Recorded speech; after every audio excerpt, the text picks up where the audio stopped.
एक गांव में एक बूढ़ी औरत फूफी नेका रहती थी। वो हमेशा अपने साथ एक बुली रखती थी जिसका नाम सरख चश्मा था। सरख चश्मा एक अजीब सी बुली थी।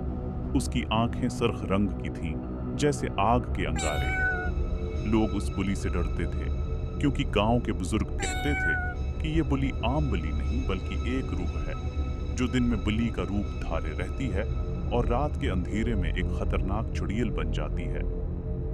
गांव के लोगों का खौफ गांव के बच्चे जैसे पप्पू, मिट्ठू और हरानी जब भी फूफी नेका के घर के करीब से गुजरते वो हमेशा सुर्ख चश्मा को देखकर भाग जाते।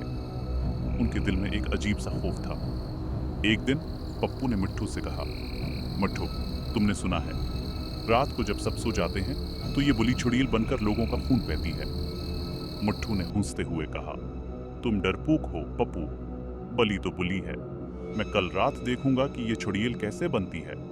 गांव के तमाम लोग अपने घरों में सो गए, लेकिन मिट्ठू ने हिम्मत करके अपने घर की छत से फूफी नेका के घर की तरफ नजर रखी।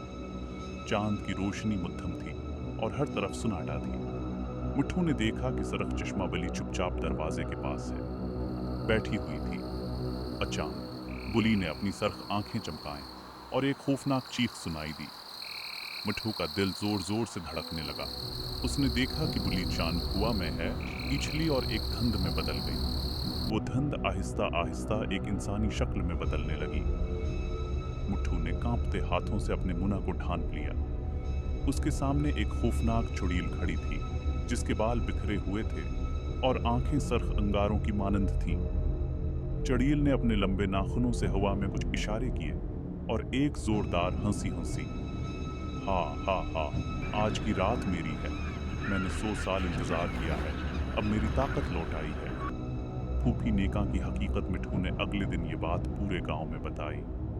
सब लोग डर गए, लेकिन फूफी नेका ने उन सबको अपने घर बुलाया और कहा, डुडरू मत, ये सरख चश्मा मेरी हिफाजत के लिए है। ये बली नहीं, एक मुहाफिज रूह है जो मेरी हिफाजत करती है। चुड़ैल वाली बात सिर्फ एक अफवाह है, लेकिन लोगों के दिलों से खौफ नहीं निकला।